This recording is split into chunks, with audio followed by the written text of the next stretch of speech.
Hello, everybody. Today I'm chatting with Susan Brearly, the founder and editor-in-chief of Medium's MuddyUm publication, one of Medium's premier humor publications. Today I have the opportunity to ask her about humor writing and satire, running a successful publication, and boosting humor writing as well. Susan, thank you so much for joining me today. Oh, you're very welcome. Thank you for asking me here. I'm really delighted. Thank you. Fantastic. Fantastic. All right, so let's get started with just a little bit of background for anybody who isn't familiar with you. How long have you been a writer? How long have you been a writer on Medium? And how long have you been a publisher? Because I know sometimes those can have different timelines. Sure. Yeah. I've been on Medium since 2016. Ooh, OG. 2016 is a long time. Now, my profile doesn't show that because, if you change credit cards and then it comes up for renewal, it does this thing where it forgets how long you were there, but I really have been there since 2016. So You, these were the days when there was no partner program, there was no money. wow. It was just really kind of the wild west, and I made a lot of friends back then, and I was absolutely terrified because there were very few people who were training or teaching or sharing. I felt like I was on my own it was just me, the technology, and my words.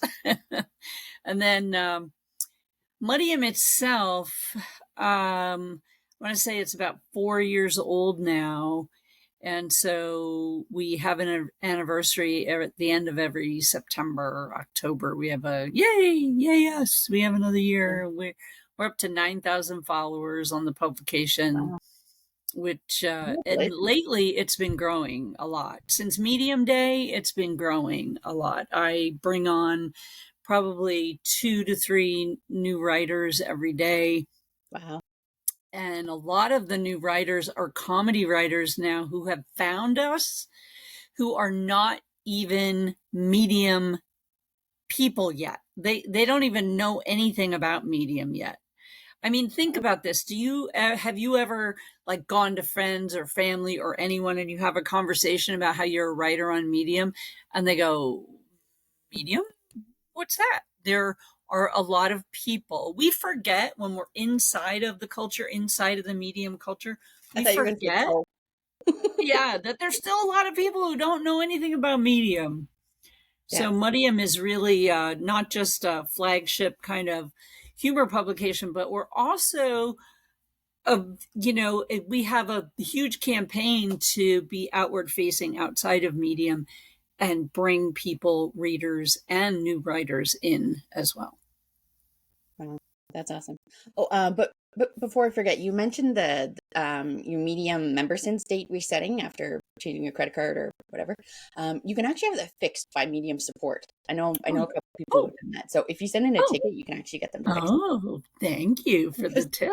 because that little date is so important to people, which I think shows a lot of pride in the Yeah. Medium platform that how Yeah. long you've been paying them money is such a badge of honor for us. Well, and in the beginning, you didn't have to pay anything. So, Really. yeah. Yeah, no, there wasn't. I'm trying to think when they changed all of that, but I mean, I've been on for a very long time, and it was an a friend of mine. My son is a fencer, touche, and fencing mom introduced me to Medium. She owns a elementary school, private elementary school, and she was showing me some articles on Medium one day while we were sitting watching our boys fencing. And she showed me this article. I was absolutely captivated, entranced, and said, oh my gosh, this is an amazing platform. And that was it. I was hooked. So, yep, 2016. Thank you. I'm going to get that fixed. Yeah. Hopefully not too many people see this or I'll get a message from support being like, stop telling people that. What are you telling people? I don't know. If anybody does that, give support some time. I know they're always busy with stuff, so Yeah, or ask nicely. support. So you've been on you've been on Medium for 7, almost 8 years now. Did you start with humor writing, or did that No, become a focus later on? no, I started with poetry, and I am a big believer for, especially for women, poetry is very important. It's a way for anyone really, but for women especially, to find a voice, to find your voice, to find our voice. We often don't get all the mentorship, coaching, and encouragement that that we could, and that's kind of luck of the draw, it seems. Some of us have wonderful mentorship and coaching when we're young, and some of us have none. And I was lucky, I had a lot, but nonetheless, it was still frightening to be in a public space putting my words out there. The funny part is, you're terrified of pressing the publish button, and then you publish it, and then you're, oh my God, they're going to read my words. And then you find out nobody read the words. It kind of takes the sting away. Yeah. Yeah, started with poetry, started with little essays, short stories, and then there were a lot of things going on in my life. I was feeling very depressed, but there were also a lot of things going on externally in the world that were making me feel more depressed. And I kind of sat and thought, when was the last time I felt truly happy and had a lot of laughter in my life? And I thought and thought and thought, and I just couldn't identify. It was a very long time. And I thought back to my childhood when my stepfather used to bring smuggle Mad magazines into the house, much to the displeasure of my mother. He would sneak them in, and then he would, here, kid, here's a Mad magazine. And he and I would laugh and giggle and have a great time. And that was the last time I remembered really laughing, seriously laughing out loud. There were bits in high school watching SNL in the early days, and I just decided I wanted to be surrounded by people who were funny and made me laugh. And that's how MuddyUm really was born. It was a couple of people who were Medium writers, and we were texting on Facebook late at night, and we were joking about it. And I said, geez, I think I want to start a publication. And they were like, go for it. They encouraged me, and I put it out there. And that's how it happened. Just late night joking and texting. And the next thing you know, boom, had a publication. I had no idea what I was getting myself into. I think they kind of do that by design. It's kind of like being a parent. If anybody told you how much work it was, nobody would do it. Yeah, it's really easy to start a publication. It's really easy to start one. Yeah, it's like giving birth to the baby. That's the easy part. You think that's the hard part. Nope, not at all.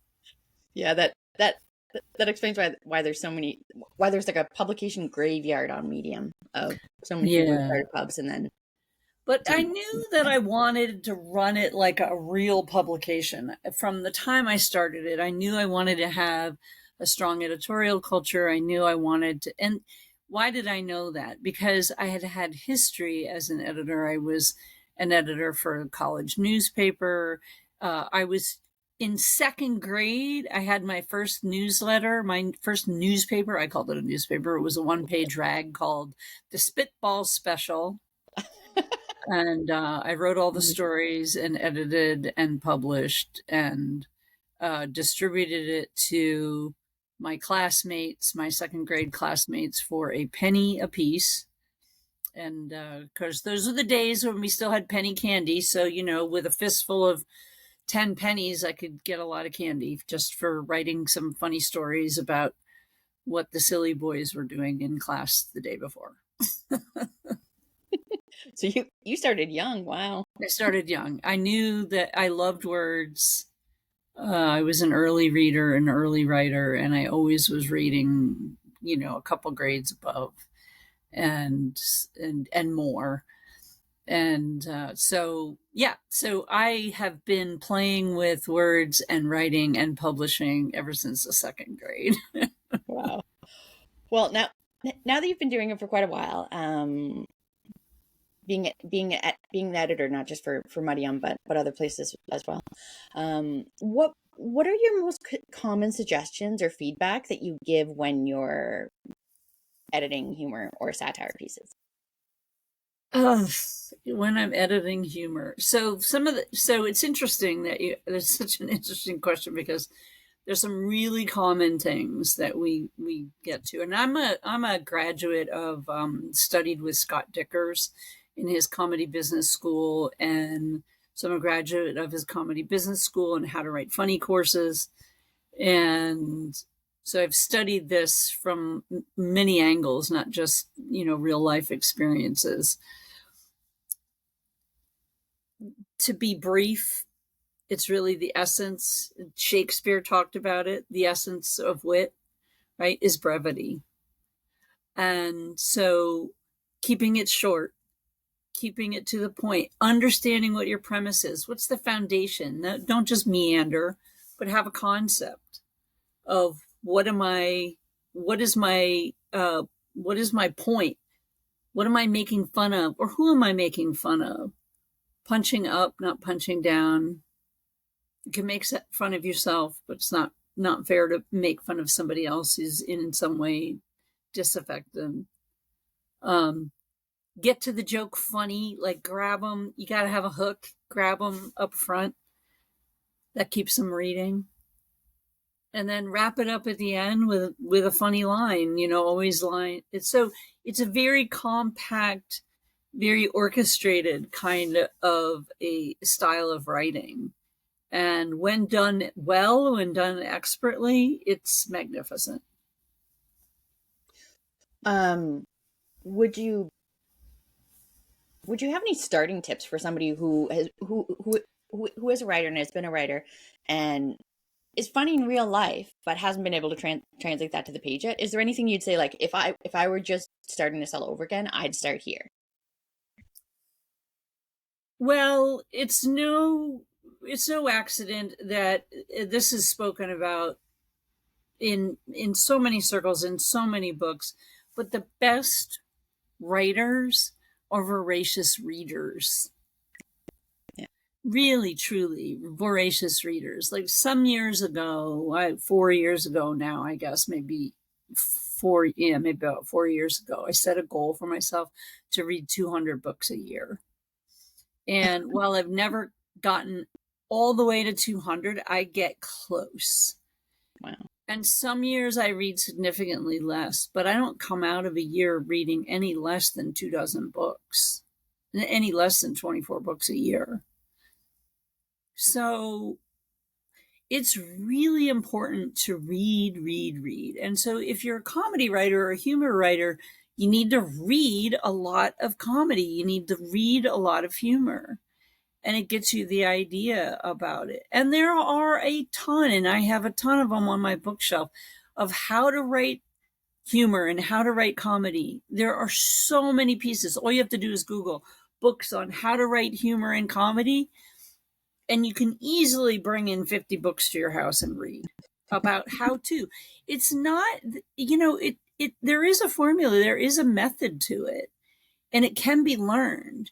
Even if you're not funny in person, even if you're not a funny stand-up, haha, tell jokes kind of person, you can still write humor well. Yeah. It can be learned. Yeah.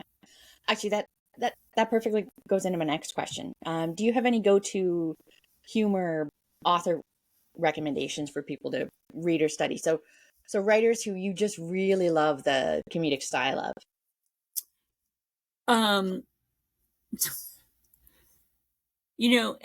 Any great comedian who wrote a book about how to be funny or how to write funny is worthwhile. So it's like, find your favorite funny person and see if they wrote something. I really like Scott Dickers because he was one of the founding editors for The Onion. And so The Onion, a lot of people know The Onion.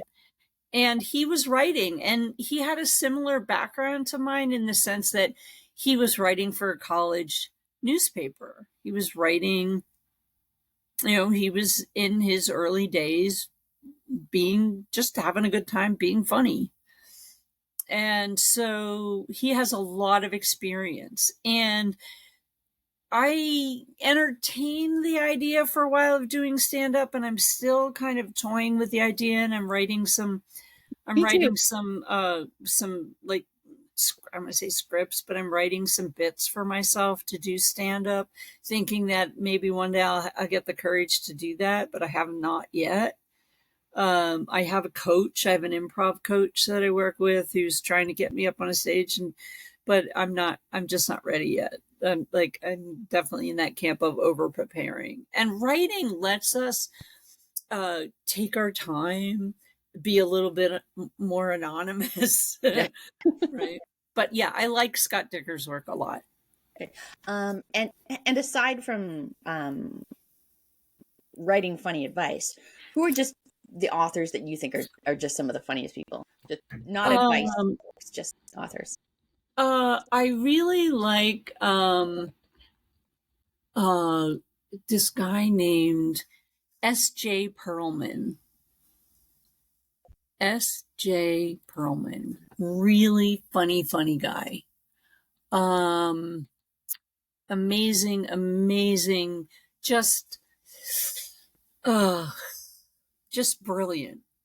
I love seeing the way people put words together, and I love when comedians put words together in new ways. I love wordplay. I like intellectual comedy without it being stuffy. I really loved Steve Allen when I was growing up. Steve Allen was the first host for The Tonight Show. Oh my gosh, I loved Steve Allen. There's books. Steve Allen's got books. I also really like, now that you're going to laugh at this, but when I was young, Saturday morning cartoons, my favorite cartoon was Rocky and Bullwinkle. Because I love their jokes. I love their wordplay, and I love their jokes. And it was usually like the last cartoon on a Saturday morning. I think because it was a little more intellectual.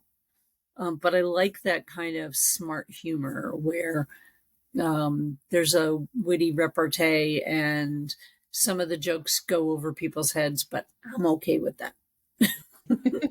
Yeah. I'm often laughing at my own jokes. And a lot of times I'm the only one laughing. Same. I'm okay. I'm okay with it. Well, not every joke is going to land with everybody. No, and I think, not at all. But if it lands with me, I'm good. Yeah. All right. So for my next question, it was actually, why did you initially start MuddyUm? But you actually covered that. Yeah, I just felt like, well, here's the thing. Wouldn't you rather be laughing?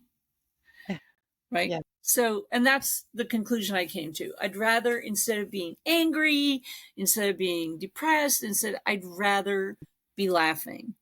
And I've done a lot of study in the field of psychology and neuroscience.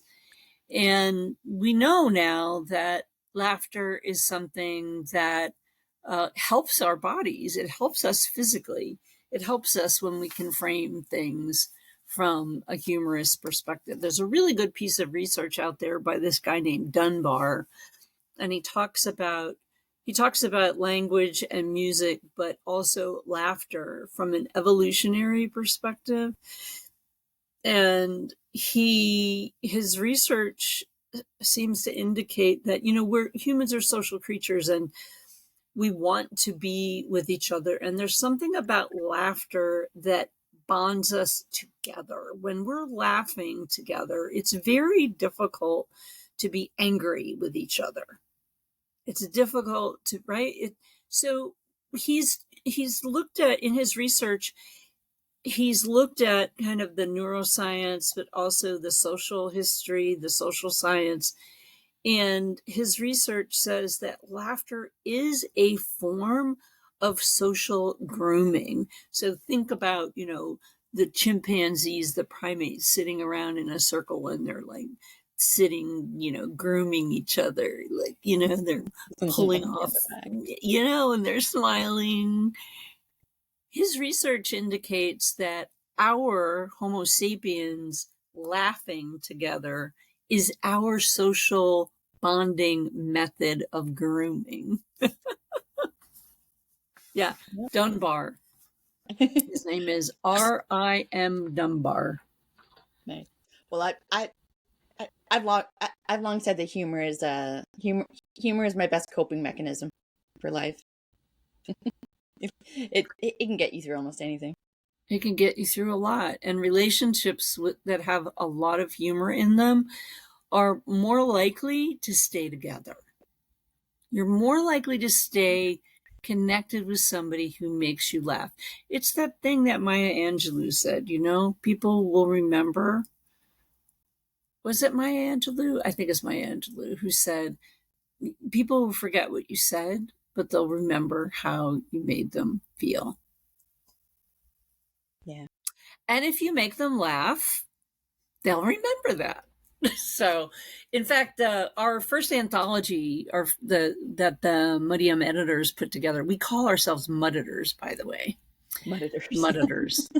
The title of it is called "Wouldn't You Rather Be Laughing?" and it's available in all the bookstore, online. You can get it on Amazon and Barnes and Noble and all the places where finer comedy books are sold.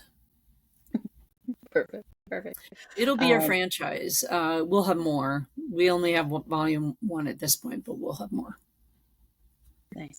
For the pub, what would you attribute your biggest growth factor to? I know you said you've been doing that. You've been working on it for about 4 years now. But what do you think is the reason it's become the size that it has? I think the number one thing is we established it with the idea that we wanted to make people laugh. We wanted to make ourselves laugh, but we also wanted quality.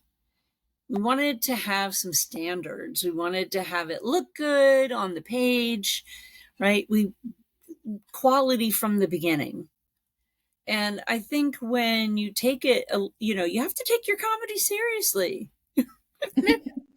It's no laughing matter. You have to take it seriously. When you take it seriously, be so good. Who said this? Steve Martin, when he first started his stand-up comedy act. He has a book and he talks about this. Be so good that they can't ignore you. I think that's the title of his book. So good they can't ignore you. Yeah. When he first came out, he knew he wanted to teach himself how to play banjo. And so in his first stand-up routines, he would go out on the stage with a banjo and he would get ready like he was going to do a whole banjo tune. He would play 3 notes and that's all he had. And people thought that was hilarious. But if you listen to Steve Martin play banjo today, he's really good at it because he did a lot of playing 3, 5, 7 notes on lots of stand-up stages. And he just kept going. This philosophy of be so good they can't ignore you is rock solid advice. Yeah. Yeah. Oh yeah. I'd agree. I definitely agree. So I wanted to touch on the annual writers retreat that you guys have there as well, which has kind of grown over the years, and it's still evolving, right? It's still evolving. In fact, it's getting very exciting. It's getting exciting. So this year, this year, we had it here in Poughkeepsie, and I'm a chef also, so I cooked for everybody, and they said, "Oh, 5-star Michelin 5-star food." It was so great, and so people came from all over. They came from Texas. They came from Maine, Texas, just to get out of the heat, they come from all over. People come from all over here to the Mid-Hudson Valley just to be in retreat for this, for the food and the community and the writing experience. And writers who come together and write and are inspired by each other really do work on their craft and come out better writers. But this year is very exciting. So we're going to have a Mudditors retreat. That's just for the Mudditors and maybe a few others. But this year we are having our retreat at the end of October at the Omega Institute for Holistic Studies in Rhinebeck. This is a very famous retreat center. And all the food, I won't have to cook at this one because all the food will be prepared for us. And right now, Omega on their website, which is eomega.org, you can sign up to get the 2024 catalog shipped to your house. And like inside the catalog are all these fabulous workshops and things that are like, they start in May and they go through October. And so my picture is going to be in here along with one of our other editors, Gary Chapin. And we're going to have about probably no more than 10. We'll have no more than 10 writers, medium writers, possibly some non-medium writers, but mostly medium writers, running different tracks for a weekend long writers workshop. They're not capping the seats. We can pack the space. They can handle about 800 people. I don't know that we'll get 800. We're shooting for 250 for this one, but we can accommodate more. It's going to be an amazing weekend with comedy writing and essay writing, memoir writing, poetry writing.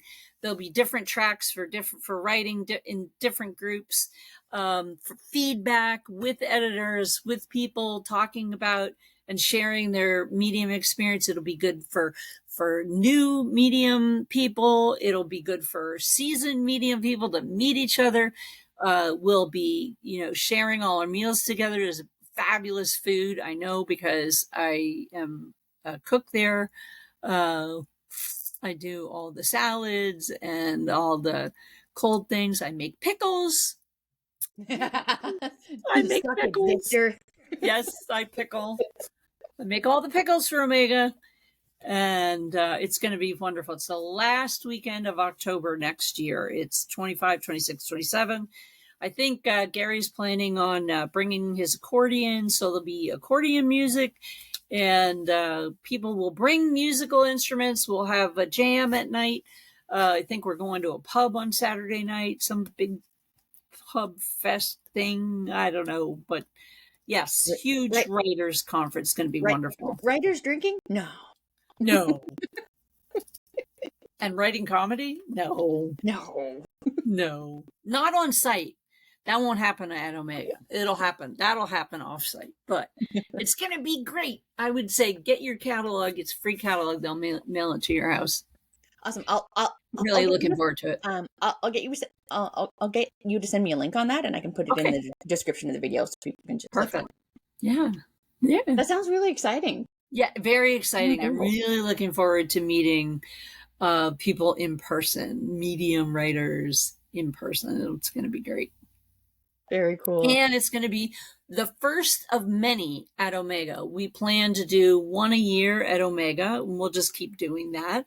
But we're also thinking we're going to take it on the road. So we can actually take this writers retreat and run retreats wherever we want to, all around the world.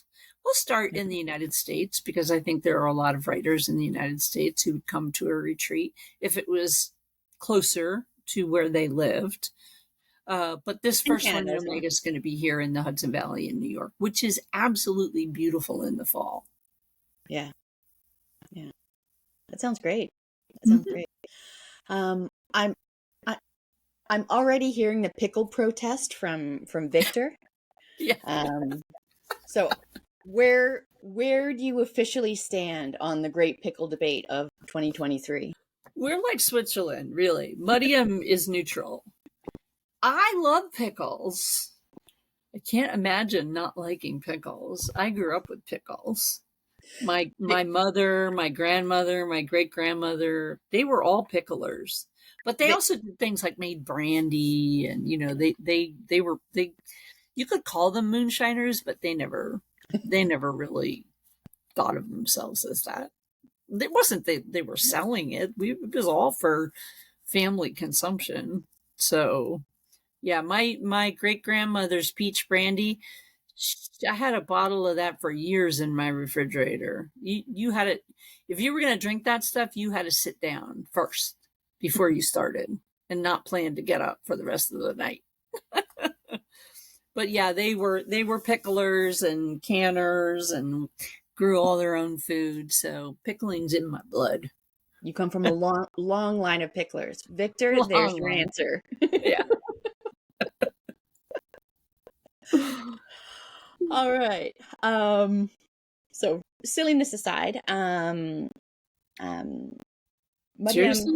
has become a publication in Medium's Boost nomination program, Yes. as one of their few humor pubs that are going to Yep.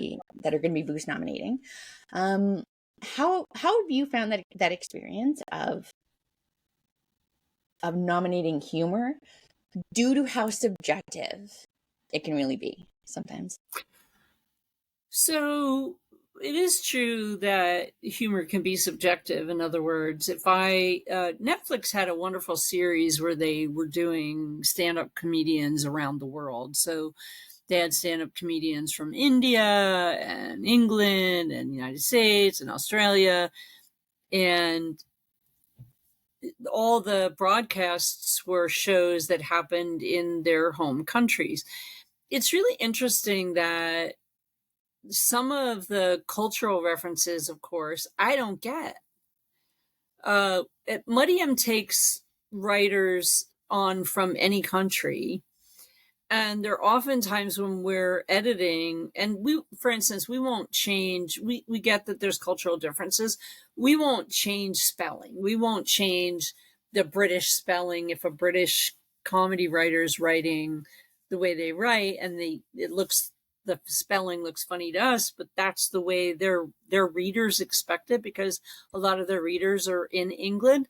So we won't edit that at all. We don't say, oh, you have to use the American English. We don't do that. But there are a lot of cultural references that we just don't get. So on our editorial staff, we include people. We have editors sitting in India and Africa and around the world, because we understand that we can't get all the references, and at some level there are some times where jokes are made where they're not appropriate for a different culture, and so the cross-cultural influence is really important to us. So we want to laugh, and we want our comedy to be universally accepted. And that means that the most successful pieces that will get nominated and chosen for Boost are those pieces that are going to be pretty much universally thought as funny. Like, farts are always funny. It doesn't matter what culture you're from, but fart stories are always funny. I'm past it. I'm so over it. But there's still a lot of people that want to write and read fart stories, and so we publish fart stories, and they resonate, so to speak, all around the world. Not all the bodily function stories make it, and they're certainly not all going to get boosted. But slice of life stories do generally resonate. So, for instance, Kent Jones, who is one of our editors and a very fine comedy writer, used to write for Comedy Central and the Trevor Noah Show. He's got a wonderful CV of experiences that he's done professionally. In fact, on MuddyUm, we have a lot of writers who have really fine pedigrees for writing comedy. Even if you don't know their names, there are a lot of people, the people that write the jokes for the people who are on the shows, you don't know their names. Yeah. But we get a lot of those people that come to MuddyUm because they see the quality of the publication they want to write for us. Jerry Seinfeld's on our staff, on our writing staff. He hasn't submitted anything yet, but he's there. Wow. That wasn't hard to do. Anyway, look. The pieces that Kent Jones writes, they get boosted a lot. Why is that? Because it's something that is relatable to everybody. So he writes a story about growing up in Missouri, and he writes a story about doing battle with this prickly little sweet gum seed pod that falls from the trees. So, and being a kid and how evil these things are and having to rake them up. And it's a very, very funny piece of humor. It doesn't matter where you stand on the planet. You've probably got an equivalent of that, of doing battle with some silly thing that was your arch nemesis as a kid. So that's universally funny. And so, of course, that got boosted. So yes, there is subjectivity in humor. A lot of it is when we get very specific in cultural references. But when we can find those things in humor that connect us as humans and speak to our commonly shared human experience, those things are truly boost worthy and do get boosted. So that's the experience that I've had so far. Okay. Are there any, for example, suggested edits you've made where you've seen a post come in, an article come in, and you thought, this is so close, and just if we just tweaked a couple little things, I think it would have a better chance. Do you have any examples of something like that you could share? Oh, I can't. Well, I can't give you a specific story that exemplifies that, and the reason for that is we do that for all our stories on MuddyUm. So all our stories that come in. So our commitment on MuddyUm has been and still is that some editor will pick up your piece in the first 24 hours. An editor will self-assign and say, I'll take this one. So we have about 20 editors right now. We could have more, but right now that's what we have, 20. We have a weekly meeting. Every Monday morning we have a weekly meeting where we talk about all the different issues that were faced that day. So we have a very strong editorial culture. And then and we plan for anthologies, we plan for projects and retreats and all the things that we care about as a collective. And MuddyUm is part of a greater organization, a 501c3, a nonprofit that I founded and am the executive director for. It's called the Garden of Neuro Institute. It is an incubator space for women's voice, agency, and leadership for cultivating those things. And but we also have a nonprofit publishing company, and we have other projects in the hopper right now, but MuddyUm is one of the projects, and all the publications that I am editor-in-chief and founded are under the umbrella of the Garden of Neuro Institute, that nonprofit. So all our workshops, everything that we do, all the projects that are medium related come under the Garden of Neuro. I didn't know that. Interesting. Yeah, so any woman can join the Garden of Neuro. You just Google it and you'll find it. You'll find how to join it. So I can put a link down in that. Yeah. So anyway, what was I talking about? What was your question? Stories. So specific things you've right. thought So that the would make edit. it. So we commit that in the first 24 hours, when a piece hits the queue, then an editor will pick up your story as a writer, and then we work with that writer to get it polished.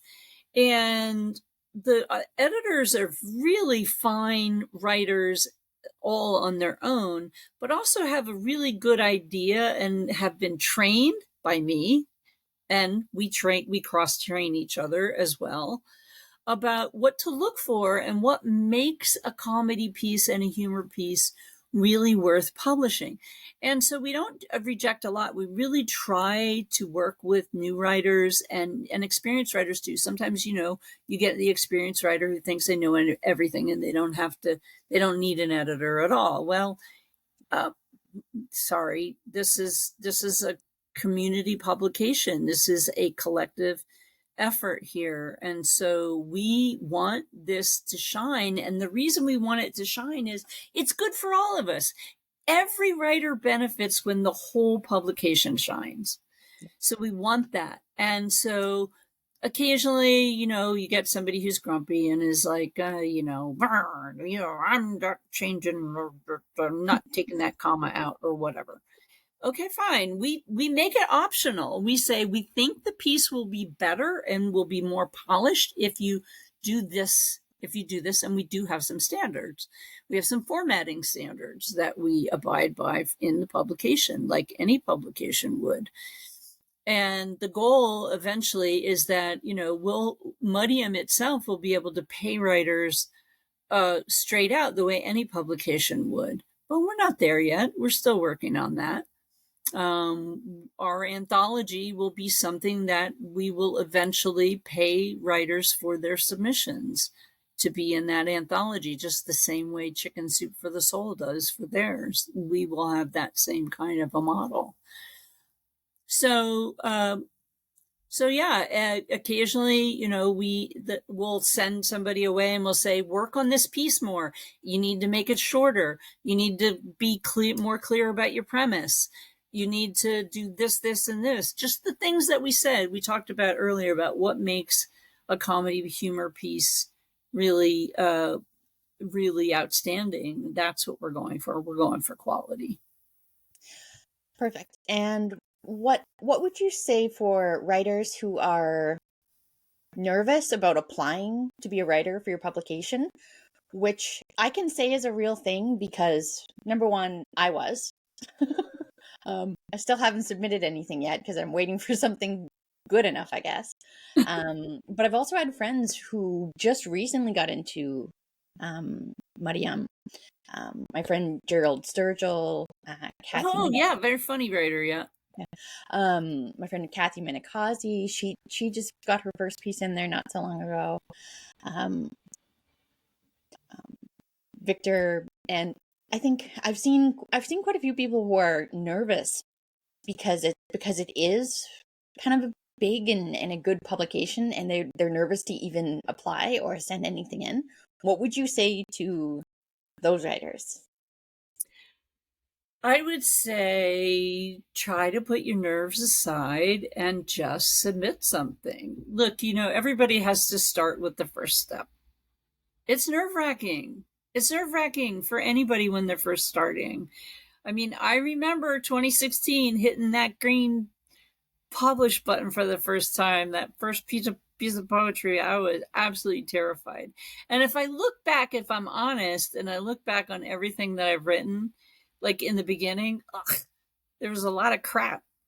And every writer does that. Every writer gets better, but the only way you get better is you write and you write and you write and you write. One of the main feature of our writers' retreats is a lot of writing. We're not going to sit and talk to people. We're going to sit and write.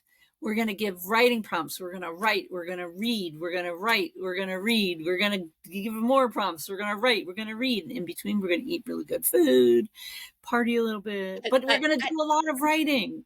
I was going to say, you're sounding a bit like a slave driver. But there's fun in there too. Good. Yeah, but it'll be a lot of fun. And we'll forge new relationships and we'll have fun. yes, it can be nerve-wracking, and that's part of it. And you have to go for it, because you won't get good feedback. You won't get feedback by submitting nothing.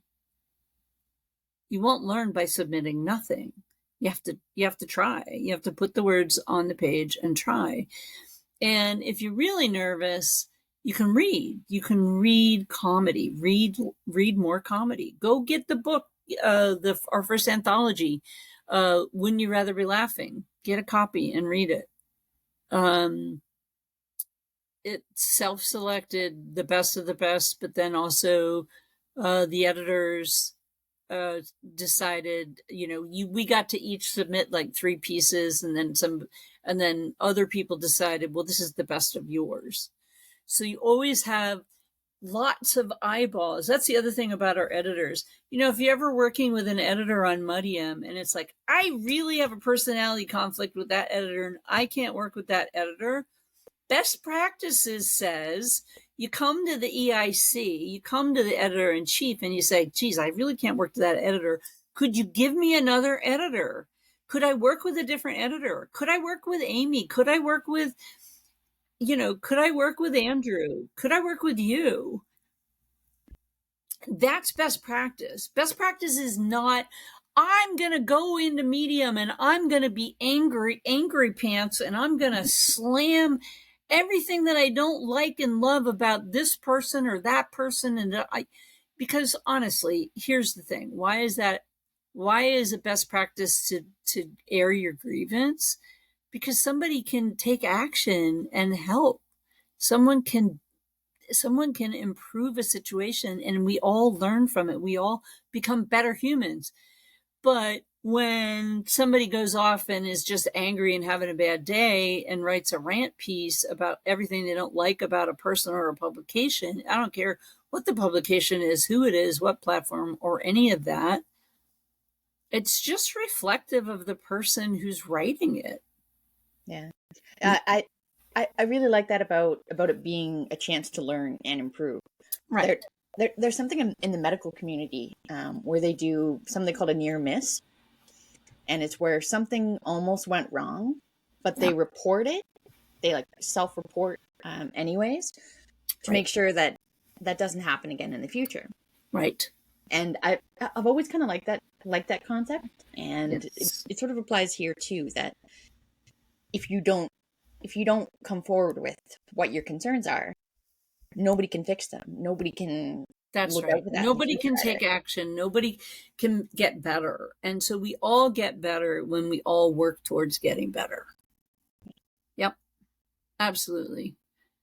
So we welcome that. We welcome that level of communication. We want to hear from people about their perceptions. And most of the writers, I have to say, 99% of the writers that we work with on editing, they are so grateful because their pieces are stronger after working with an editor. Yeah. I personally love editors. I need to work with them more. I've gotten a little too comfortable publishing in my own kind of pub sometimes, but I think it's such a great process. It can be frustrating, but an editor to me is a second pair of eyes that aren't attached to your piece like you are. Right. Exactly. Yeah. Exactly. That's that writer saying, murder your darlings. Yeah. We get so attached to, oh my gosh, I love this phrase. It's the best phrase I ever wrote. And then, somebody else looks at it and says, sweetie, they've been saying that for 20 years. Find some new way to put your words together. Murder your darlings. You think that's a darling phrase? It's not so darling. I've seen it like 50,000 times over the last 4 years. I'm exaggerating, of course, but you get the idea. Yeah. All right, Susan. So you've been on MuddyUm for 7-8 years now. You've seen ups and downs and literally topsy-turvy, because it seems like from what you described, like everything has changed at one point or another. Lots of changes. If you could change one thing on MuddyUm, if you were CEO for a day and you could change one thing, what would you change? Yeah, I would install a program. I would start a program that recognizes, compensates adequately um, the editors on Medium. But here's the thing: editors put time. They're all volunteer. No editor gets paid. There's very few, I mean, unless they're, some editor on Medium staff, but most of us are doing this work, and on MuddyUm, we don't get paid by Medium to do this work. It's pure love of writing, love of the craft, love of laughter, care. And it's definitely a mitzvah. It's something that we do because, we believe in it. And we also know where we're headed for the future. And that's also why we're crafting the way we are. But Medium itself, the editorial culture, Medium will say it's about quality. Oh, we care about quality. And editors make that happen. So this is a cultural problem. This is uniquely an American cultural problem. We want teachers to be the best they can be for our children, and we underpay them. Hospitals have nurses that are really overworked and underpaid, but they are the backbones of the hospital. Elders in our society have so much experience and so much wisdom to share, and we discard them. We put them in nursing homes, and we don't see what they have to offer. Because, I mean, I was there. I was a teenager. Old people, what do they know? I know everything. I think that was all of us. Right? We all go through those phases. Editors are like that. Editors are this group of people that make everything better. We read these pieces 2, 3, 4 times. The writer, literally, how the Medium pays you for how many eyeballs and how long you sit and claps and engagements and da-da-da. Nobody spends more time looking at, engaging with, making comments on a piece than an editor. Nobody. And other than the writer themselves. And the writer gets no credit for all of that time spent, and neither does the editor. So the writer's piece wins, Medium wins, the editor's Yeah. That's the one change I would make. There needs to be a program that adequately recognizes and compensates the serious editors in the room. Yeah, I guess my question to that would be, where would the money come from? The writer's pool? Well, I mean, are you making me CEO for the day? I'll figure it out. I have no problem figuring that out. I mean, I'm a retired IBMer. I worked for 27 years with IBM. I was selling telecommunication systems to people to build this thing called the internet, and customers would look at me and say, what are we doing with this thing? What are the how are we going to use this thing? Why are we getting all this? Be a thing? Why? What a hat. So I've been in technology since the late 70s, early 80s. And with IBM, I learned a lot about business. I spent a lot of time in CEO and CFO and CTO offices, CIO offices. Also, after IBM, I had my own very successful retail business. I was one of the first third-party booksellers on Amazon, built a business that was a 6-figure business. I made more money in that business than I ever made at IBM. And that was back in the days when Amazon only sold books. Do you remember that? Yeah. Amazon only used to sell only books. Yeah, it was I a was one of small the niche first website. I was one of the first third-party booksellers. I had warehouses full of books, and I did all my own fulfillment. I know how to run business. So if That's you put crazy. me in charge of Medium, I will fix that editorial problem. I'll, I'll, I'll, I'll, I'll start the campaign, and Victor will be behind me if you change your position on Pickles. I mean, okay, if Victor's behind you, maybe, I'll jump on board the no pickles in certain regions campaign.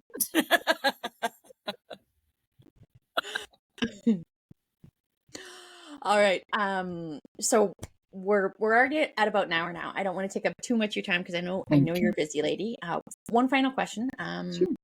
Do you have any parting words of wisdom or wicked rants for the writers watching? I don't rant very much. I really don't rant a lot. I mean, one of the things about being around a lot of humorous people where you get to laugh a lot, it kind of knocks the rant out of you.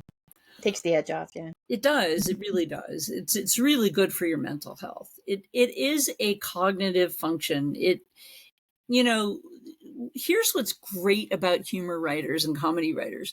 They literally take the thing that is the amygdala trigger. They take the thing that is the emotional trigger, and they bring that feeling and that thought into the prefrontal cortex, and they think about it and say, how can I take this thing that looked ridiculous and make it funny? How can I transform that thing into laughter? It's really a very high cognitive skill. I have so much respect for humor and comedy writers. I highly recommend this skill, and anyone can learn it. Anyone can. The more time you spend with people who laugh, the funnier you get, the funnier a writer you get. And that's why you have to just start. I would say that the challenge is make me laugh. I read a lot of humor, a lot. It doesn't all make me laugh. If you can make me laugh, you got something. Awesome. Well, Susan, thank you so much for joining us today. This has been really fantastic. I got to learn a whole bunch of new things that I didn't know about you. Thank you. Who knows? Maybe you'll even see me next year at your writers retreat. Yes, and maybe bring Victor. Ooh, Victor, gauntlet thrown. We'll see if we can get Gerald to come too. That'd be great. I'm working on really. I'm working on Tony Stubblevine. Like, come on, Tony, come on. The man, the myth, the legend himself. I got to meet him during Medium Day. It was fabulous. Nice. Yeah. Or Buster. Buster's really funny. Why not? You get to him, he's actually quite funny. Funny dude. Yeah, bring the whole crew. Bring the whole Medium crew. That'd be great. We'll make them laugh. Perfect. All right. Well, thank you so much. Thank you for all you do on Medium as well. I know you've been working tirelessly behind the scenes and for no pay. Tony, if you're watching, pay her, apparently. Pay me. Thank you, Robin. Thank you so much for this opportunity. It was a blast. I loved it. I loved every second of it. I would love to do this more. And so thank you for opening this up as a window. Thank you. Perfect. Fantastic. So everybody, if you want to learn more about Susan and her publication, you can click some of the links below and get to know her a little bit better and see some of her humor in the writing. And I'll put a link to Omega and the garden, about the writers retreat, and the Garden of Neuro. Yeah. Thank you. All right. Thanks everybody for joining us, and thank you so much, Susan.